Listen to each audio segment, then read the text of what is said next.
পুরো সপ্তাহটাই আমরা নিজের কাজ নিয়ে ব্যস্ত থাকি, তাই ছুটির দিন সকাল হলেই আমি কোথাও একটা যাই। সবসময় যে ঘুরতে যেতে হবে সেরকম নয়, মানে বাজার করতে বা একটু চা খেতে বাইরে, এরকম আর কি।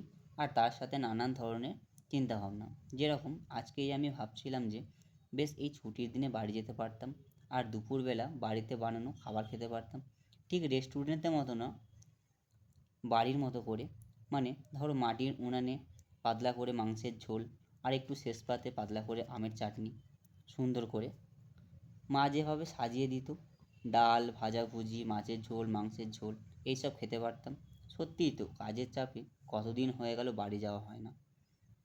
আমার মতো অনেকেরই, তোমাদেরও যদি এরকম মনে হয় যে জন্মদিন বা বিশেষ কোনো দিন বা যে কোনো একটা ছুটির দিনে আমরা যেখানেই থাকি সেখানেই কেউ যদি একবারে মা যেভাবে বাড়িতে পছন্দের খাবারগুলো সাজিয়ে দিত ওই রকম সাজিয়ে কেউ দেয়, একদম ঘরোয়া পরিবেশে, তাহলে কেমন লাগতো অবশ্যই জানিও। ধন্যবাদ সবাইকে, দেখা হচ্ছে আবার একটি পরের ভিডিওতে।